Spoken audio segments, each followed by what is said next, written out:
Everyone नमस्कार। Lucent GK में आप लोगों का मोस्ट वेलकम है। लुसेंट जी करवा हिस्ट्री आपका ये चलेगा पार्ट नंबर 5।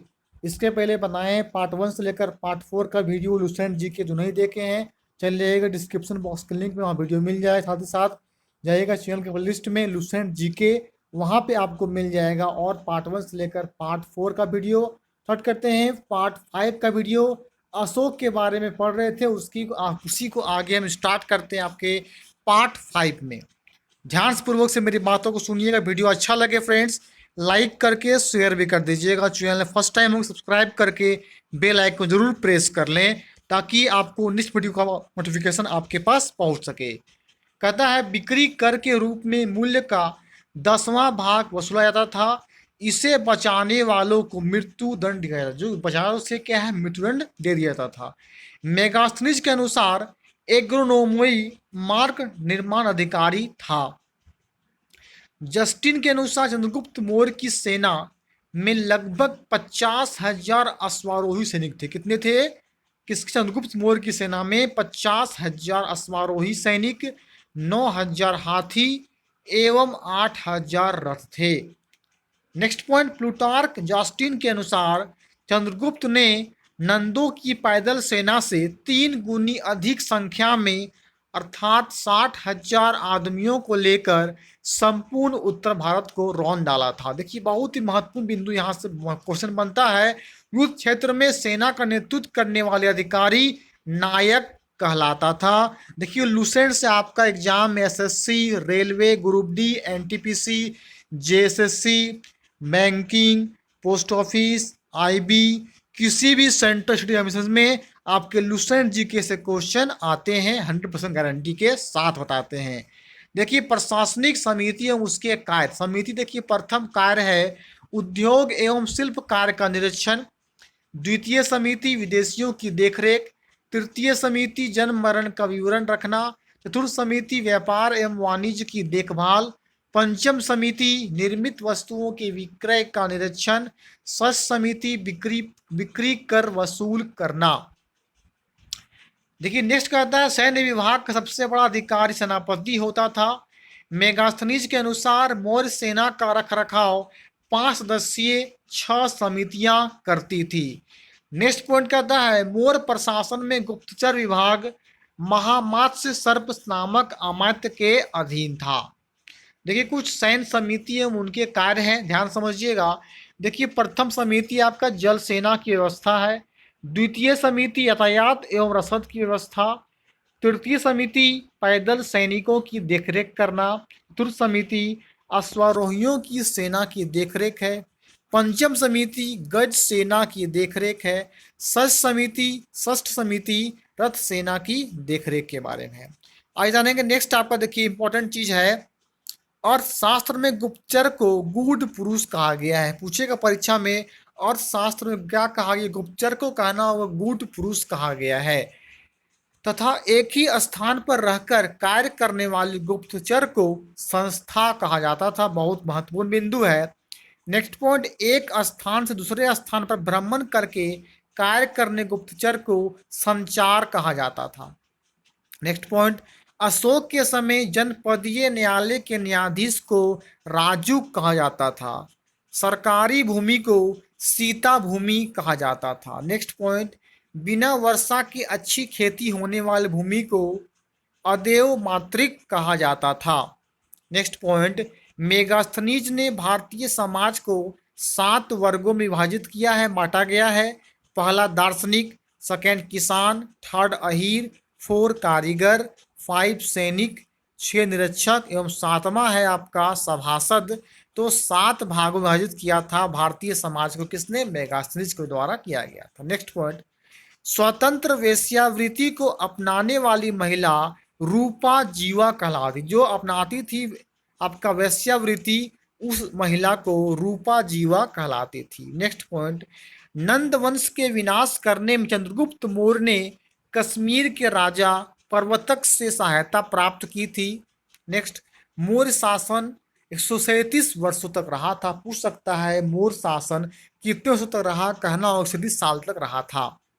मौर्य वंश का अंतिम शासक बृहद्रथ था। रखिएगा, मौर्य वंश का अंतिम शासक बृहद्रथ था। इसकी हत्या इसके सेनापति पुष्यमित्र शुंग ने 185 ईस्वी पूर्व में कर दी और मगध पर शुंग वंश की नींव डाली। ध्यान रखिएगा, पुष्यमित्र शुंग ने शुंग वंश की नींव डाली थी, उसी ने हत्या सेनापति हत्या कर दिया था बृहद्रथ का, बृहद्रथ। आइए नेक्स्ट टॉपिक देखिए, पढ़ेंगे हम लोग ब्राह्मण साम्राज्य के बारे में। पुष्यमित्र शुंग जिसने मगध पर शुंग वंश की नींव डाली ब्राह्मण जाति का था, वो था ब्राह्मण जाति का। जो पुष्यमित्र शुंग जो है स्थापना किया शुंग वंश का, वो ब्राह्मण जाति का था। नेक्स्ट पॉइंट, शुंग शासकों ने अपनी राजधानी विदिशा में स्थापित की। राजधानी कहाँ स्थापित की शुंग शासकों ने? कहना होगा विदिशा में स्थापित की। नेक्स्ट पॉइंट, इंडो यूनानी शासक मिनांडर को पुष्यमित्र शुंग ने पराजित किया, हरा दिया। नेक्स्ट पॉइंट, पुष्यमित्र शुंग ने 2 बार अश्वमेध यज्ञ किया, इसके लिए पतंजलि ने अश्वमेध यज्ञ कराए। नेक्स्ट पॉइंट, भरहुत स्तूप का निर्माण पुष्यमित्र शुंग ने करवाया। नेक्स्ट पॉइंट, शुंग वंश का अंतिम शासक देवभूति था। पूछ सकता है क्वेश्चन में, शुंग वंश का अंतिम शासक कहना होगा देवभूति था। इसकी हत्या 73 ईस्वी पूर्व में वासुदेव ने कर दी और मगध की गद्दी पर कर्ण वंश की स्थापना की। कहता है नेक्स्ट पॉइंट, कर्ण वंश का अंतिम राजा सुशर्मा था, सुशर्मा हुआ। सिमुक ने 60 ईस्वी पूर्व में सुशर्मा की हत्या कर दी और सातवाहन वंश की स्थापना की। सातवाहन आने की आंध्र वंश शासकों ने अपनी राजधानी प्रतिष्ठान में स्थापित की। प्रतिष्ठान आंध्र प्रदेश के औरंगाबाद जिले में स्थित है। आइए जानेंगे नेक्स्ट और भी टॉपिक ब्राह्मण साम्राज्य के बारे में। देखिए, सातवाहन वंश के प्रमुख शासक थे सिमुक, सातकर्णी, गौतमी पुत्र सातकर्णी, वशिष्ठ पुत्र पुलुमामी तथा यश्री सातकर्णी था। नेक्स्ट पॉइंट है, सातकर्णी ने 2 अश्वमेध तथा 1 राजसूय यज्ञ किया। सातवाहन शासकों के समय के प्रसिद्ध साहित्यकार हाल एवं गुडादय थे, बहुत इंपॉर्टेंट है। नेक्स्ट पॉइंट, हाल ने गाथा सप्तशासक शतक तथा गुनाडे ने वित्त कथा नामक पुस्तकों की रचना की। सातवाहन शासकों ने चांदी, तांबे, सीसा, पोटीन और कांसे की मुद्राओं का प्रचलन किया। नेक्स्ट पॉइंट, ब्राह्मणों को भूमि अनुदान देने की प्रथा का आरंभ सातवाहन शासकों ने सर्वप्रथम किया।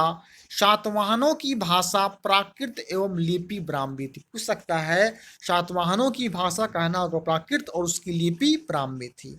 नेक्स्ट पॉइंट है, सातवाहनों का साम्राज्य मातृ सत्तात्मक था। किसका समाज कैसा था सातवाहनों का? तो मातृ सत्तात्मक था। नेक्स्ट है, सातवाहनों की महत्वपूर्ण स्थापत्य कृतियां हैं कालरे का चैत्य, अजंता एवं एलोरा की गुफा का निर्माण एवं अमरावती कला का विकास।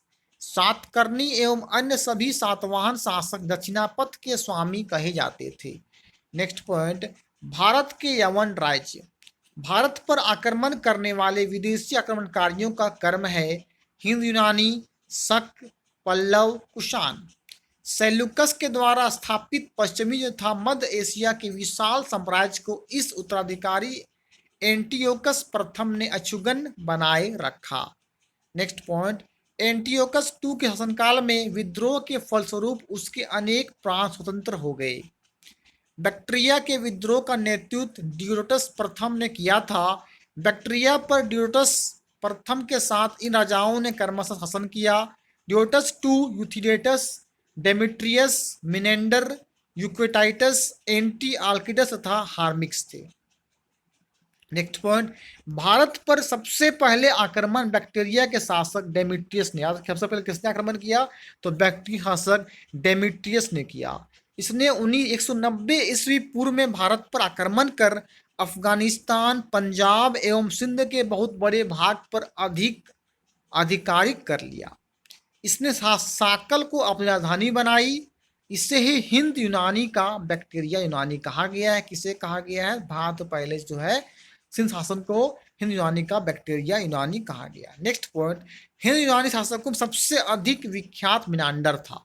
165-145 ईस्वी पूर्व हुआ। इसका राजधानी साकाधुनिक सियालकोट शिक्षा का प्रमुख केंद्र था। मिनांडर ने नागसेन नागार्जुन से बौद्ध धर्म की शिक्षा ली। नेक्स्ट पॉइंट है, मिनांडर के प्रश्न एवं नागसेन द्वारा दिए गए उत्तर एक पुस्तक के रूप में संग्रहित है, जिसका नाम मिलिंद पन्हो अर्थात मिलिंद की प्रश्न या मिलिंद प्रश्न है।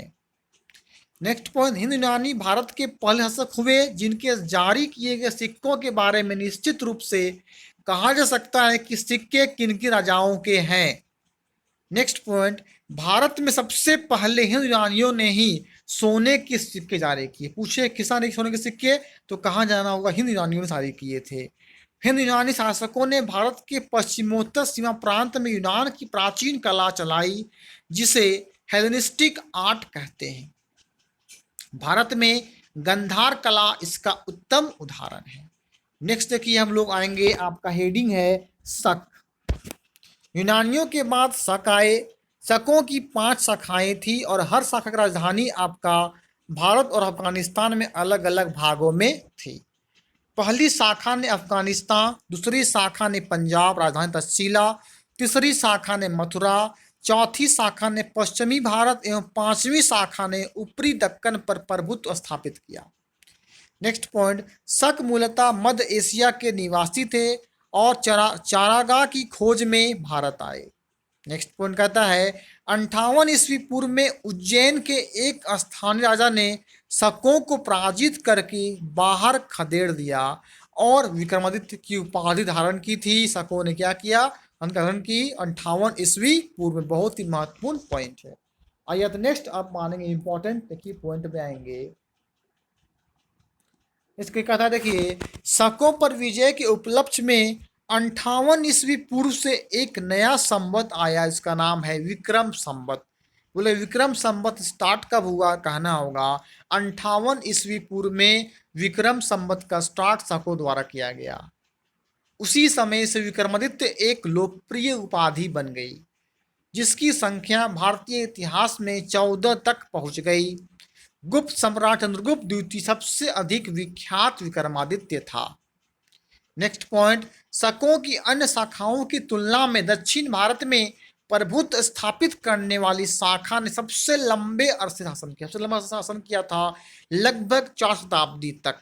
नेक्स्ट पॉइंट कहता है, गुजरात में चल रहे समुद्री व्यापार से यह शाखा काफी लाभान्वित हुई, फायदा हुआ और भारी संख्या में चांदी के सिक्के जारी की। जब गुजरात में समुद्री हुआ तो उसमें बहुत बड़ी संख्या में चांदी के सिक्के जारी किया गया। नेक्स्ट कहता है, शकों का सबसे प्रतापी शासक था रुद्रदामन प्रथम। बहुत इंपॉर्टेंट क्वेश्चन बनता है यहाँ से। शासक कौन था शकों का, कहना रुद्रदामन प्रथम था, जिसका शासन 130 से 150 ईस्वी तक था, गुजरात के बड़े भाग पर था। इसने काठियावाड़ की अर्धशुष्क सुदर्शन झील मौर्यों द्वारा निर्मित का जीर्णोद्धार किया, उद्घाटन किया। नेक्स्ट पॉइंट, रुद्रदामन संस्कृत का बड़ा प्रेमी था। उसने ही सबसे पहले विश्व संस्कृत भाषा में लंबा अभिलेख गिरनार अभिलेख जारी किया। इसके पहले के सभी अभिलेख प्राकृत भाषा में रचित थे। नेक्स्ट पॉइंट, भारत में शक राजा अपने को क्षत्रप कहते थे। नेक्स्ट देखिए आपका हेडिंग है, उसका नाम है कुषाण। याद रखिएगा, भारत में शक राजा अपने आप को क्षत्रप कहते थे। नेक्स्ट हेडिंग है आपका कुषाण।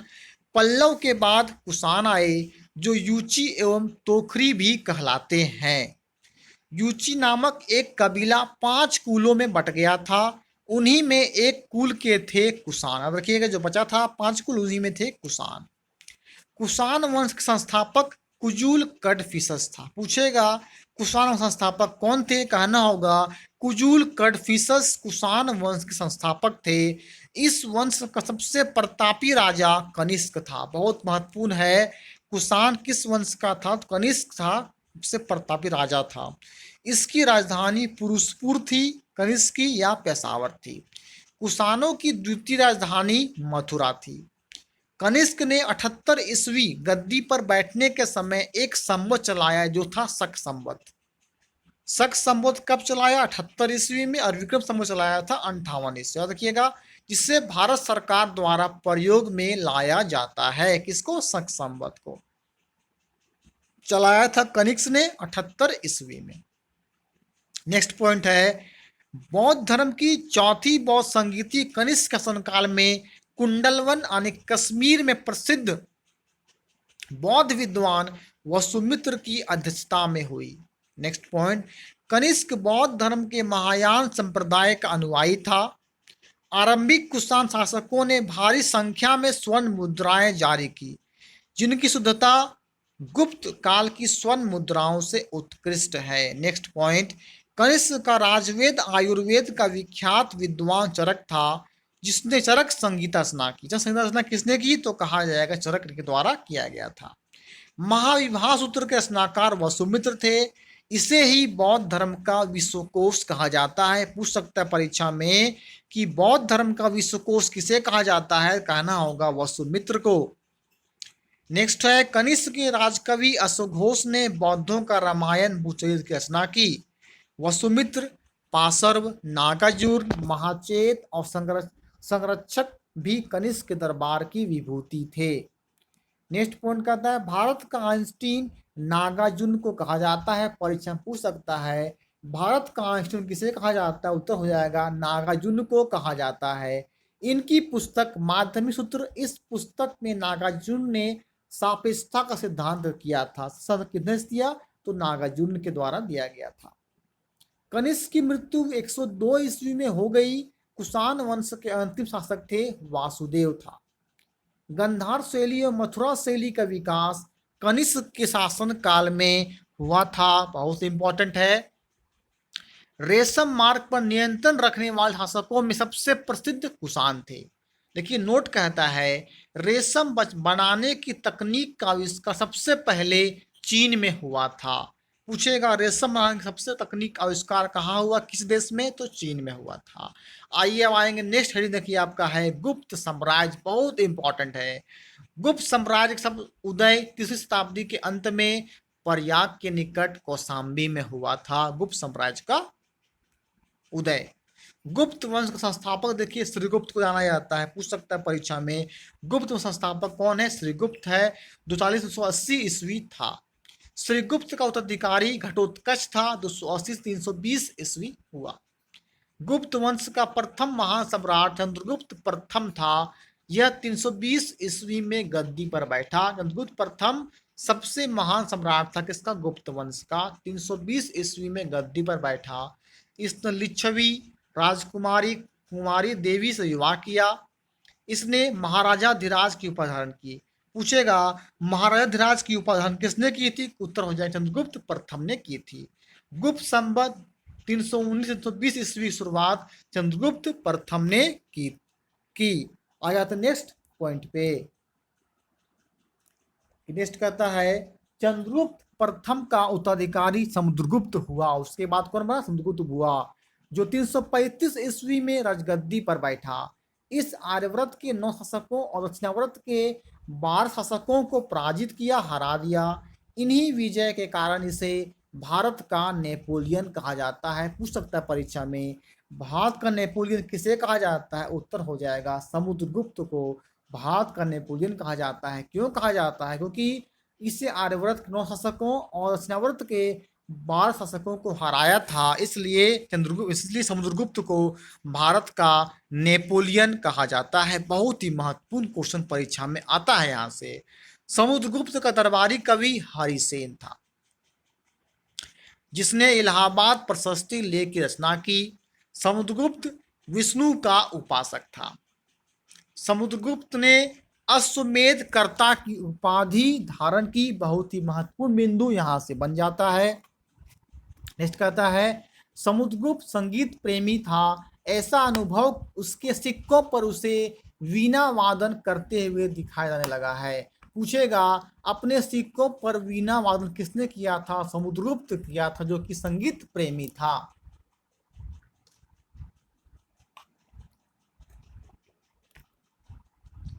नेक्स्ट पॉइंट है आपका समुद्रगुप्त ने विक्रमक की उपाधि धारण की। इसे कविराज भी कहा जाता था। किसको, समुद्रगुप्त को। समुद्रगुप्त का उत्तराधिकारी चंद्रगुप्त टू हुआ, जो 380 ईस्वी में राजगद्दी पर बैठा। चंद्रगुप्त टू के शासनकाल में चीनी बौद्ध यात्री फाहियान भारत आया। पूछेगा चीनी यात्री फायन किसका शासन भारत आया था? चंद्रगुप्त टू के शासनकाल में भारत आया था। शकों पर विजय के उपलक्ष्य में चंद्रगुप्त टू ने चांदी के सिक्के चलाए थे। किस चंद्रगुप्त टू ने? चंद्रगुप्त टू का उत्तराधिकारी कुमारगुप्त वन या गोविंद गुप्त हुआ था 1015 से 554 ईस्वी पूर्व। देखिए, नालंदा विश्वविद्यालय की स्थापना कुमारगुप्त ने की थी। परीक्षा में पूछ सकता है नालंदा विश्वविद्यालय की स्थापना किसके द्वारा किया गया? उत्तर हो जाएगा कुमारगुप्त के द्वारा नालंदा विश्वविद्यालय की स्थापना की गई थी। कुमारगुप्त वन का उत्तराधिकारी स्कंदगुप्त 855 से 867 ईस्वी में हुआ। स्कंदगुप्त ने गिरनार पर्वत पर स्थित सुदर्शन झील का पुनरुद्धार किया, बनवाया था। बहुत इंपॉर्टेंट क्वेश्चन है। क्या किया स्कंदगुप्त ने? गिरनार पर्वत पर स्थित था सुदर्शन झील का पुनरुद्धार किया, बनवाया, स्टार्ट किया था। स्कंदगुप्त ने पंडदत्त को सौराष्ट्र का गवर्नर नियुक्त किया। नेक्स्ट पॉइंट है स्कंदगुप्त का शासनकाल में ही हुनों का आक्रमण शुरू हो गया। अंतिम गुप्त शासक भानुगुप्त था। नेक्स्ट पॉइंट है गुप्त साम्राज्य की सबसे बड़ी प्रादेशिक इकाई देश थी। इसके शासक को गोपना कहा जाता था। एक दूसरी प्रादेशिक इकाई भुक्ति थी जिसके शासक उपरी कहलाते थे। नेक्स्ट पॉइंट भुक्ति के नीचे विषय नामक प्रशासनिक इकाई होती थी जिसके प्रमुख विषयपति कहलाते थे। नेक्स्ट पॉइंट पुलिस विभाग का मुख्य अधिकारी दंडपासी कहलाता था। पूछ सकता है क्वेश्चन में, परीक्षा में, पुलिस विभाग का मुख्य अधिकारी तो कहता था दंडपासी कहलाता था। नेक्स्ट पॉइंट पुलिस विभाग के साधारण कर्मचारियों को चाट एवं भाट कहा जाता था। प्रशासन सबसे छोटी इकाई ग्राम थी। ग्राम का प्रशासन ग्राम सभा द्वारा संचालित होती थी। ग्राम सभा का मुखिया ग्रामिक कहलाता था एवं अन्य सदस्य महत्तर कहलाते थे। नेक्स्ट पॉइंट ग्राम समूह की छोटी इकाई को पेट कहा जाता था। नेक्स्ट पॉइंट गुप्त शासक कुमारगुप्त के दामोदरपुर ताम्रपत्र में भूमि बिक्री संबंधी अधिकारियों क्रियाकलापों का उल्लेख है। नेक्स्ट पॉइंट भूराजस्व कुल उत्पादन का 1/4 भाग से 1/6 भाग हुआ करता था। आर्थिक उपयोगिता के आधार पर भिन्न प्रकार की भूमि थी। कौन कौन थी? पहला क्षेत्र कृषि करने योग्य भूमि, दूसरा वास्तु वास करने योग्य भूमि, तीसरा चरागाह भूमि, पशुओं के चारा योग्य भूमि, चारा मतलब उसे खाने की जमीन होना चाहिए। सील ऐसी भूमि जो जोतने योग्य नहीं होती थी उसे सील कहा जाता था। अपरहत ऐसी भूमि जो जंगली होती थी उसे अपरहत कहते थे। नेक्स्ट पॉइंट बहुत इंपॉर्टेंट है सिंचाई के लिए रहट या घंटी यंत्र का प्रयोग होता था। श्रेणी के प्रधान को ज्येष्ठक कहा जाता था। नेक्स्ट पॉइंट है गुप्त काल में उज्जैन सर्वाधिक महत्वपूर्ण व्यापारिक केंद्र था। नेक्स्ट पॉइंट कहता है गुप्त राजाओं ने सर्वाधिक स्वर्ण मुद्राएं जारी की। इनकी स्वर्ण मुद्राओं को अभिलेखों दिनार कहा गया है। आइए आते नेक्स्ट आपका देखिए पॉइंट पे। लेकिन नेक्स्ट आपका कहता है कायस्थों का सर्वप्रथम वर्णन याज्ञवल्क्य स्मृति में मिलता है। जाति के रूप में कायस्थों का सर्वप्रथम वर्णन ओशनम स्मृति में मिलता है। बहुत महत्वपूर्ण बिंदु है। विंध्य जंगल में सबर जाति के लोग अपने देवताओं को मनुष्य का मान चढ़ाते थे। नेक्स्ट पहली बार किसी के सती होने का प्रमाण 510 ईस्वी के भानुगुप्त के एरन अभिलेख से मिलता है जिसमें किसी भोजराज की मृत्यु पर उसकी पत्नी के सती होने का उल्लेख है, बताया गया। नेक्स्ट पॉइंट है गुप्त काल में वेश्यावृत्ति करने वाली महिलाओं को गणिका कहा जाता था और वृद्ध वेश्याओं को कुटनी कहा जाता था। देखिएगा वेश्यावृत्ति गुप्त काल में महिलाओं गणिका और वृद्ध वेश्याओं को कुटनी कहा जाता था। गुप्त सम्राट वैष्णव धर्म के अनुयायी थे तथा उन्होंने इसे राजधर्म बनाया था। विष्णु का वाहन गरुड़ गुप्तों का राज चिन्ह था। गुप्त काल में वैष्णव धर्म संबंध सबसे महत्वपूर्ण अवशेष देवगढ़ झांसी का दशावतार मंदिर। रखिएगा देवगढ़ झांसी में दशावतार का मंदिर है। अजंता में निर्मित कुल 29 गुफाओं में वर्तमान में केवल 6 ही शेष। अजंता में कुल 29 गुफा है जो भी मात्र 6 ही शेष हैं, जिनमें गुफा संख्या 16-17 की गुप्तकालीन है। इसमें गुफा संख्या 16 में उत्कीर्ण मन्नासन राजकुमारी का चित्र प्रशंसनीय है। गुफा संख्या 17 के चित्र को चित्रशाला कहा गया है। इस चित्रशाला में बुद्ध के जन्म के बारे में बात है, जीवन, महाविनिष्क्रमण एवं महापरिनिर्वाण की घटनाओं संबंधी चित्र उद्घाटित किए गए हैं। तो पूछ सकता है जनता में कितनी गुफाओं में? 29 गुफाओं। वर्तमान में कितने हैं? मात्र 6 ही शेष हैं। आइए देखते हैं गुप्तकालीन प्रसिद्ध मंदिर। मंदिर देखिए विष्णु मंदिर, स्थान तिगवा जबलपुर मध्य प्रदेश में है। नेक्स्ट देखिए शिव मंदिर भूमरा नागोदा मध्य प्रदेश में स्थित है। नेक्स्ट देखिए पार्वती मंदिर नयनाट कुठार मध्य प्रदेश में है। नेक्स्ट देखिएगा दशावतार मंदिर, ये देवगढ़ यानी कि झांसी उत्तर प्रदेश में, झांसी देवगढ़ वहां स्थित है आपका दशावतार मंदिर। नेक्स्ट देखिए आपका शिव मंदिर खो नागोद मध्य प्रदेश में स्थित है आपका शिव मंदिर। नेक्स्ट है भीतर गांव मंदिर, भीतर गांव में है। लक्ष्मण मंदिर कानपुर उत्तर प्रदेश द्वारा निर्मित है। याद रखिएगा ईंटों द्वारा निर्मित कानपुर में है उत्तर प्रदेश लक्ष्मण मंदिर। आइए आते हैं नेक्स्ट आपका जो है पॉइंट में, अजंता की गुफाएं बौद्ध धर्म की महायान शाखा से संबंधित है। बहुत इंपॉर्टेंट है। गुप्त काल में निर्मित अन्य गुफा बाघ की गुफा है, जो ग्वालियर के समीप बाघ नामक स्थान पर विंध्य पर्वत को काट कर बनाई गई थी। नेक्स्ट पॉइंट, चंद्रगुप्त II के शासनकाल में संस्कृत भाषा सबसे प्रसिद्ध कवि कालिदास थे। नेक्स्ट पॉइंट, चंद्रगुप्त II के दरबार में रहने वाला आयुर्वेदाचार्य धन्वंतरी थे। गुप्त काल में विष्णु शर्मा द्वारा लिखित पंचतंत्र पूछेगा।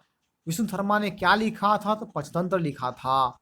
संस्कृत में कुसंस्कार सर्वाधिक प्रचलित ग्रंथ माना जाता है। बाइबिल के बाद इसका दूसरा स्थान रखिएगा। बाइबल सबसे फर्स्ट में आता है, सेकंड नंबर में आता है पंचतंत्र जो लिखा गया है विष्णु शर्मा के द्वारा। इसे 5 भागों में बांटा गया है। मित्र भेद, मित्र लाभ, संधि विग्रह, लब्ध प्रनाश, अप्रीछाकारित्व। आर्यभट्ट ने आर्यभट्टियम सुर सिद्धांत नामक ग्रंथ लिखे। पूछेगा आर्यभट्टियम किसने लिखा? आर्यभट्ट। और क्या सुर सिद्धांत नामक ग्रंथ लिखे थे दोनों आर्यभट्ट के द्वारा। इसी ने सर्वप्रथम बताया कि पृथ्वी सूर्य के चारों ओर घूमती है। सबसे पहले आर्यभट्ट ने बताया था कि सर्वप्रथम पृथ्वी सूर्य के चारों ओर घूमती है।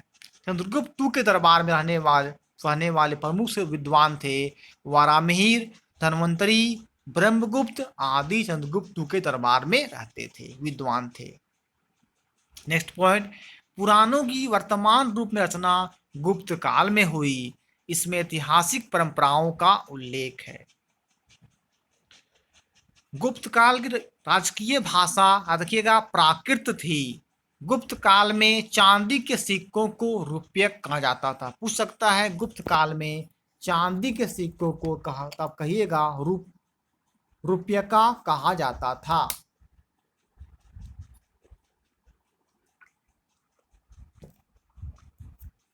नेक्स्ट पॉइंट है याज्ञवल्क्य, नारद, काव्यायन एवं बृहस्पति स्मृति रचना गुप्त काल में ही हुई। मंदिर बनाने की कला का जन्म जो देखिए गुप्त काल में हुआ। मंदिर कला किस काल में हुआ? गुप्त काल में हुआ।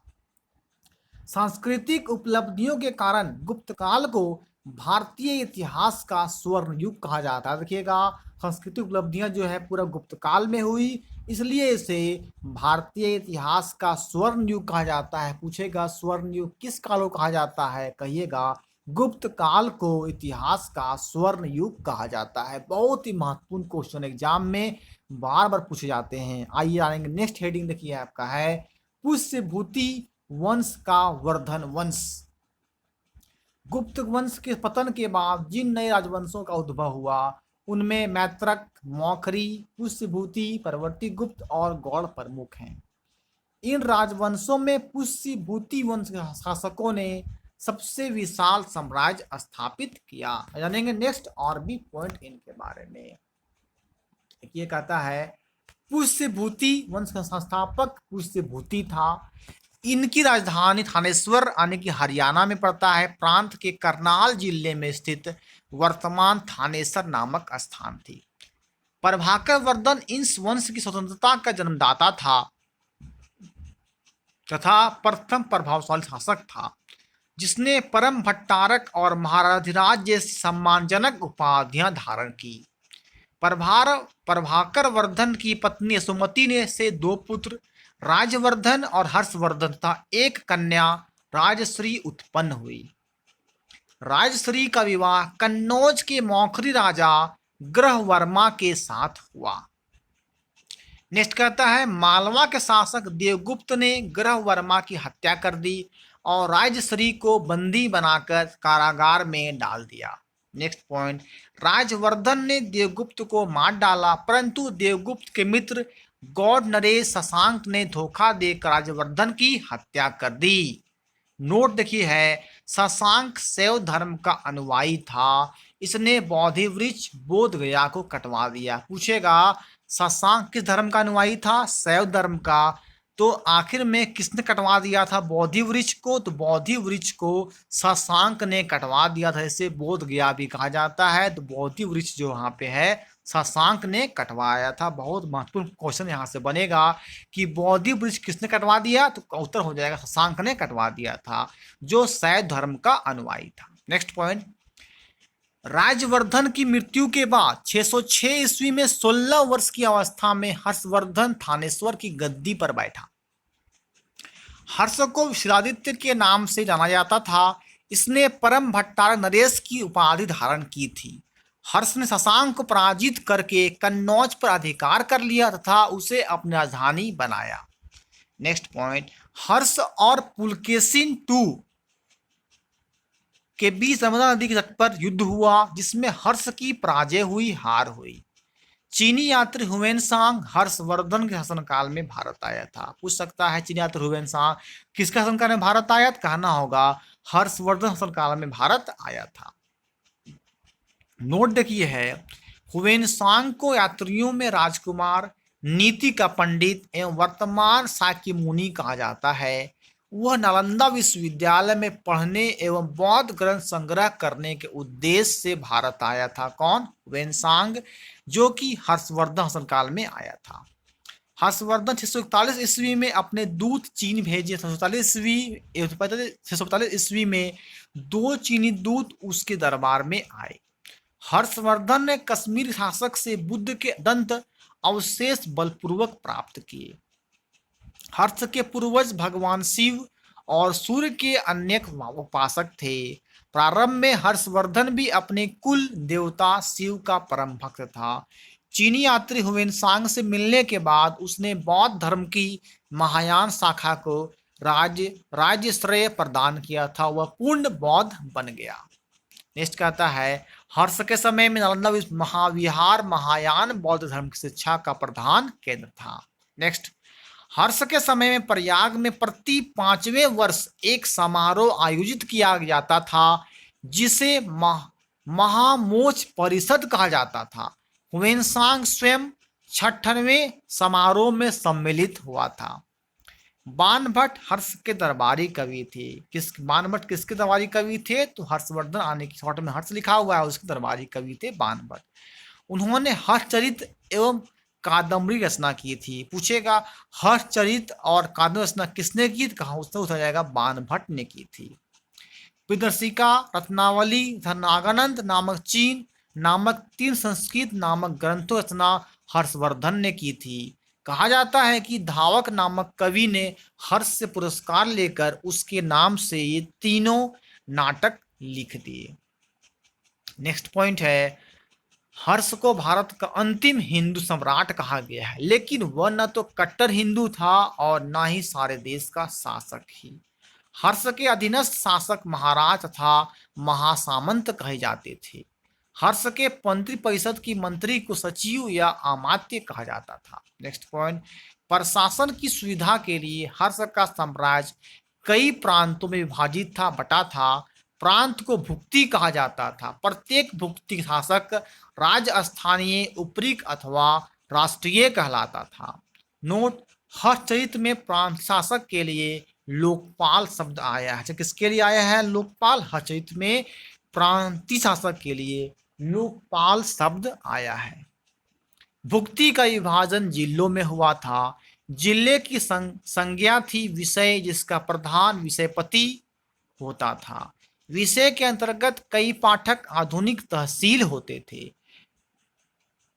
नेक्स्ट पॉइंट, ग्राम शासन सबसे छोटी इकाई थी। अब देखिए, ग्राम जो है छोटी इकाई कहा जाता है शासन की।